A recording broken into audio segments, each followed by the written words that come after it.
Hello, and welcome to another Health Essentials podcast. I'm John Horton, your host. High-intensity interval training, or HIIT, sounds pretty intimidating, especially if you're not a workout warrior. But HIIT workouts are for everyone, and they're really good for those of us who are older or sporting a body type that isn't exactly fit-tastic. So how can you get past the fear of jumping into HIIT? That's what we're going to talk about today with exercise physiologist Katie Lawton. She is one of the many trusted experts at Cleveland Clinic who pop into our weekly podcast to offer tips on living healthier.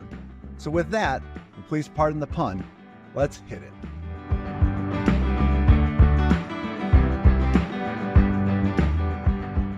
Welcome to the podcast, Katie. So great to have you on. Well, thanks for having me. It's been a while. It has. And you and I, we've talked about a lot of fitness topics over the years. And the thing I always love is how you make exercise feel so approachable. The reality is a lot of people get scared with the idea of starting a workout routine. How can folks kind of get past that fear? I really like to try and find things that people like to do. If it's not something that you're not going to like to do, you're not going to really care to or make the time to necessarily do it. Starting easy, I think is also, short, if you want to even think of it that way, like 5-10 minutes at a time. And then I think as you get better, you can increase time or intensity as you want to or see fit or, as you feel more able to. Well, today we're going to raise the intensity level a little bit because we are talking about high intensity interval training, or HIIT.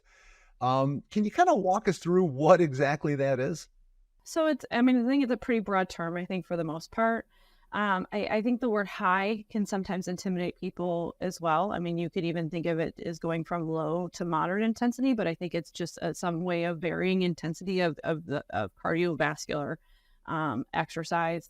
And it can involve, if you want to do it on a treadmill, if you want to do it running, if you want to do it with body weight exercises. So there's various different forms that you can kind of do it within, but it's varying intensities of going from, either low to moderate intensity, and moderate intensity holding that for a period of time and then dropping back down, or even vice versa. You can go from moderate to like a all out high intensity and then coming back down to a moderate intensity. Well, and I think kind of what you said at the beginning about how people set their own bar. When you think high intensity, you think like this intense, like just crazy workout. But the reality is what's high for everybody is a little bit different. Very relative. Absolutely. Now, so when you do HIIT workouts, like how long do those typically last? I mean, you can probably do anything from, 5 minutes to, I think it's hard for people to do a HIIT workout for more than an hour. Again, depending on how long your rest breaks are or your moderate intensity is. But it can vary in time. I don't usually see them probably going longer than an hour. Okay. And that sounds like that's on the higher end. I would say, you'd have to be pretty fit to be able to sustain something like that. Now, granted, again, it also depends on what your rest time is or what your moderate intensity is for, or how long you're essentially holding the high intensity for. So like I said, HIIT is a very broad term, but it's just varying intensities during your workouts. Well, let's talk about what kind of activities are, hittable. And it seems like they're mostly kind of aerobic sort of activities. So kind of walk us through the things that usually you do within a HIIT workout. If you want to think about like a Tabata workout, so 20 seconds of exercise with 10-second rest, that's kind of one example that most people use. That's a little bit more timed. So you work really hard for those 20 seconds, and then you take a 10-second rest. So that would be something that you would probably do more of like a HIIT workout. What sort of stuff do you do within that thing? I mean, is it, because it's like aerobic activity. Yeah, right. You want to throw in burpees, you want to throw in like sprints, you want to throw in rowing, you can throw in biking, jump rope, mountain climbers, step ups, lunges. You can, those are generally kind of more of the aerobic type of movements, during exercise that would create your heart to kind of increase for a period of time. And the idea with that is then you do that sort of, you're on maybe a treadmill or a rowing machine or a Peloton bike, something like that. You go really hard for a set amount of time, maybe a minute or 2 minutes, 3 minutes, whatever you set. And then you kind of dial it down, right? Right. Yeah. Right. And, For some people, I don't want to intimidate people again when we talk about really hard, right? So we want to talk about increasing intensity for a period of time as well. So it could mean, again, increasing more than the intensity that you were doing before, right? So for some people, it is going to be hitting it really hard. For some people, it's just going to be increasing the intensity just a little bit more than what you had already previously been doing, whether it was kind of resting, and then now we're going to pick up the intensity a little bit, or going from, like a 1 to 3, on the 0 to 10 scale to a, 4 to 6, you know what I mean? Kind of somewhere in those ranges. Or if you want to hit a 10 or 9, you can do that as well. It sounds like it's very personal. So you kind of set it where you want to do it, and then you can kind of adjust and raise it up as you feel comfortable. Absolutely. And I usually will kind of, you have to think about what your goal of the workout is, right? Is it to influence more on the cardiovascular side? Is it just to kind of get moving? So I think the goal of the workout also needs to be considered when you're also kind of looking at what you're going to be doing that day. What would different goals be with that? Are you talking whether it's just aerobic or whether you're looking for strength or endurance or kind of where does the goal formation fit? Yeah. Or do you need to do both your strength and your cardio for that day? Is it one of those workouts where you just have a quick moment to do something, and that you haven't really done any strength in a couple of days and you haven't done cardio in a couple of days? Do we need to kind of compare the two together? Or is it one of those things where you might be running a distance race and you need to incorporate more intervals or a little bit more higher intensity to improve your cardiovascular performance into your workout? So yeah, it could be, either or. With strength training, how can you work that into or kind of modify that into a HIIT workout? You can add dumbbells, right? So if you add squats with some dumbbells, sometimes even bodyweight squats are just enough for people to increase strength, depending on how many repetitions you're also going to get into. You can use kettlebells. Kettlebells are actually a really good source, I think, for, adding in some cardio into some strength as well, because, kettlebell swings, kettlebell snatches, kettlebell cleans, those are the more complex movements, but they're actually very much cardiovascular based as much as they are strength. They are. And I know when I've done it, you always think of strength training as just like, it's not something that's going to get you out of breath. But when you start doing those in sets, and by the time you're done, you are huffing and puffing. Yep. And so depending on, how much weight you're using, step ups can be something else, lunges, those are usually movements that I find that will actually really increase people's heart rates when they're actually doing those types of movements as well. Now, I think, as we talked about right at the start, like the idea of a high intensity workout, it can be a little scary for people. So if you're kind of starting out and if you're not in, top fitness form, I think a spot which covers a lot of us, how can you kind of safely start HIIT and make it where it's kind of enjoyable and you kind of can progress into it? Yeah. So of course, obviously we need to talk to a doctor and making sure it's safe for you to get into any further cardiovascular exercise, especially kind of more of a cardiologist or your primary care, just to making sure that it's safe, for us to get into some cardiovascular exercise. But, for the most part, you could even start it from a walk to a light jog, or if you want to even do like a walk to a faster pace walk, right? Doing it for short distances, driveway to driveway. Or if you give yourself like a goal to making, when you're walking outside, give yourself a goal to say, I'm going to try and jog to this light post. Sometimes that's actually just enough for some people to ramp things up a little bit for them. Well, and then you can slowly, as you feel more comfortable, start expanding that a little bit. It's that old cliche. You have to walk before you run. It sounds like it's very true when you start talking about this sort of workout. And then you usually what you would do is, also kind of try and increase the amount of time that you're holding that longer distance for, or that high intense, the increase in intensity for. You would increase that amount of time that you're holding it for. And then, ultimately too, we want to try and look at increasing the overall duration of the entire workout itself, as well as you're also getting more cardiovascular fit. What about when people have some existing health issues? Because I know that can be a concern for a lot of people. If you have maybe a little bit of a heart condition, or you have some arthritis or anything else, are there some accommodations you should make when you do it? Or how should you kind of start that program then? Yeah, depending on what your arthritis is, that's going to depend on the type of equipment or the mode of exercise that you're generally going to do. Running, most people will generally kind of stray away from, some more running. Maybe it's on elliptical, maybe it's biking, maybe it's swimming. With any type of like cardiovascular concerns, A stress test, I mean, is probably going to be one thing that we're going to have to look at first, maybe even a stress echo to see if we can even, what heart rate zones we kind of need to try and steer away from, that are kind of where you start to have more heart irregularities that we need to kind of be secure of, or making sure your blood pressure is under control. Those are some other things that we also kind of have to really making sure that, those things are a little bit more monitored at times too. Yeah, so it sounds like if you do have some of these existing health issues, definitely talk with your healthcare provider ahead of time and kind of get a plan in place as to how you're gonna start your program and kind of the sort of intensity level you're gonna do it at. Correct. When you start looking at doing that, what kind of payoff can you get by doing a HIIT workout? Like, what kind of benefits will people see?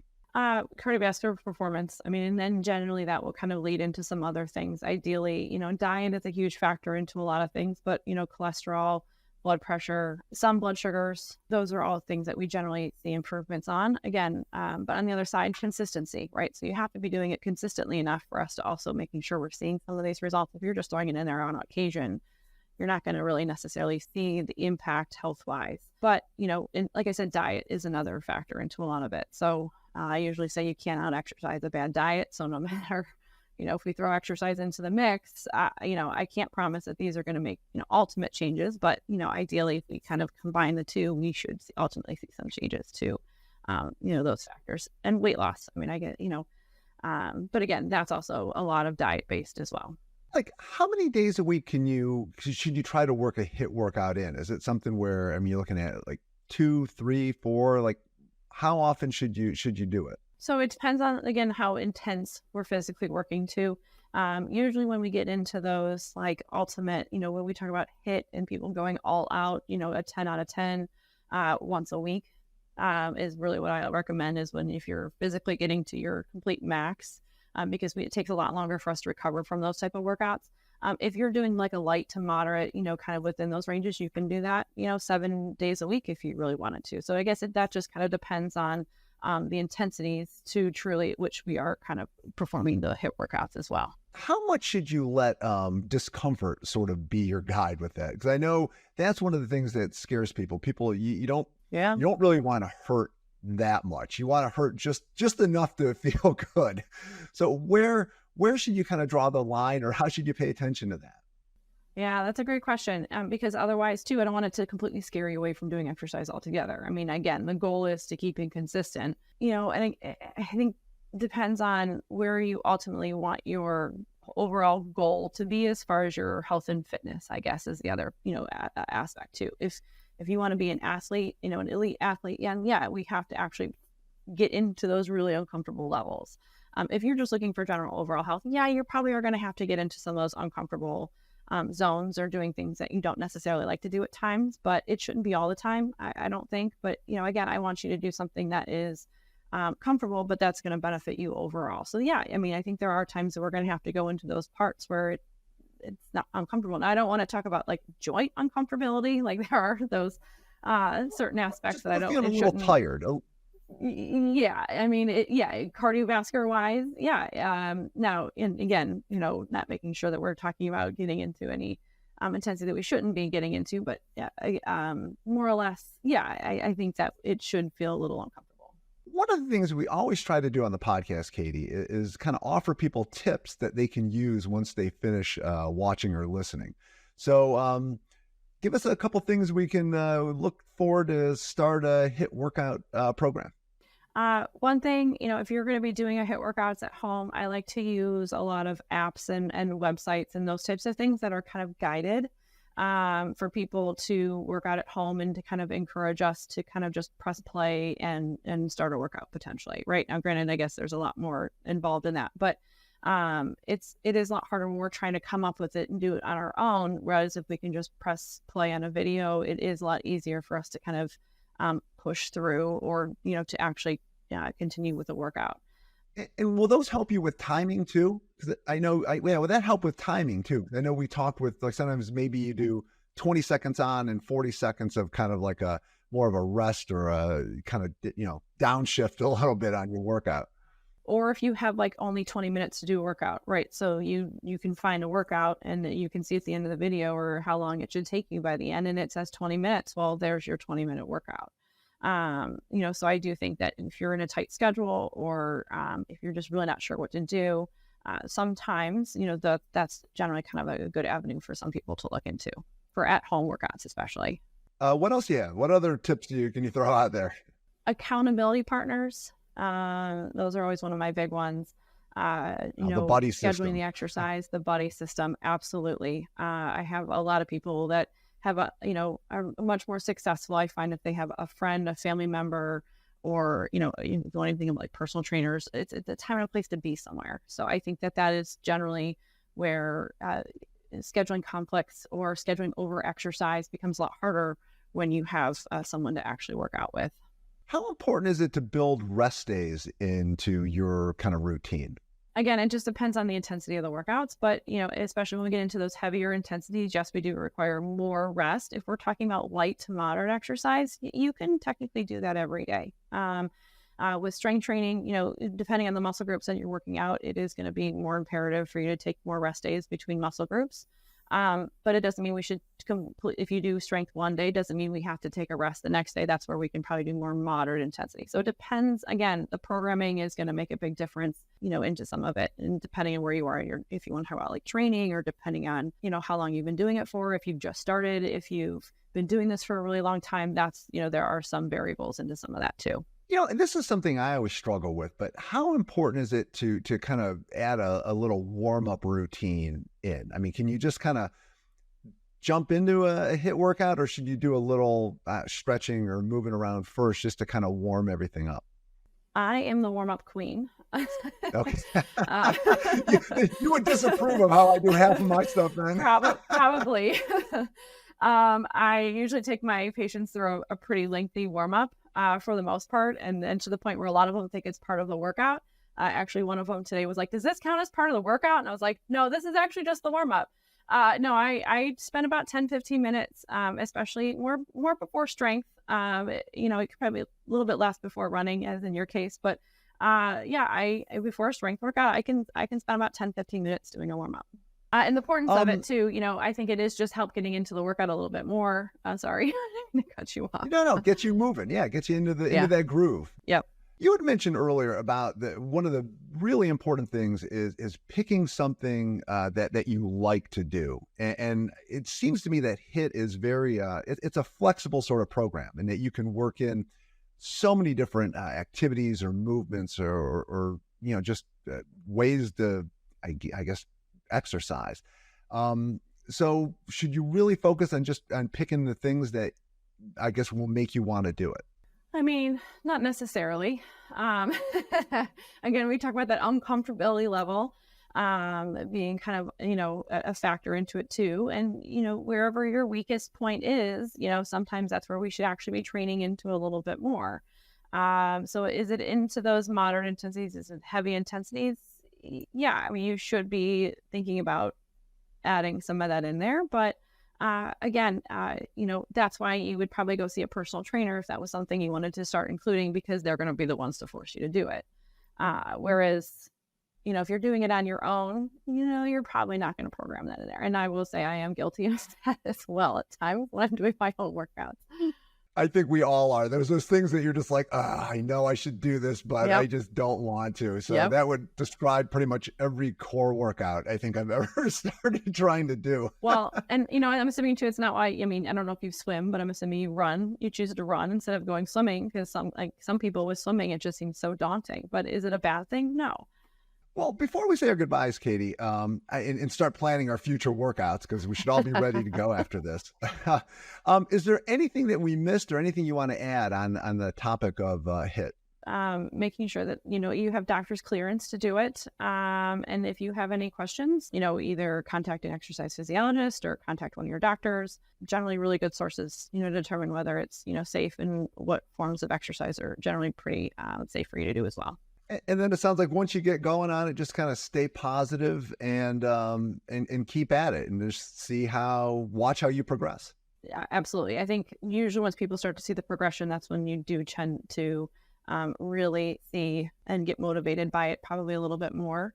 Sometimes even like logging in or keeping track of it, your distance, duration, that's where also I see people getting really excited about, oh, look where I was and look where I am today. I mean, I think that's also a lot of fun to watch too. Great advice as always. So thank you so much for joining us today, and look forward to having you back. Thanks for having me. Don't be scared off by the idea of doing high-intensity exercise. Regular HIIT workouts offer enormous benefits no matter your age or health status. So if you'll allow me to go into full cheerleader mode for a moment, know this: you can do it. Till next time, be well.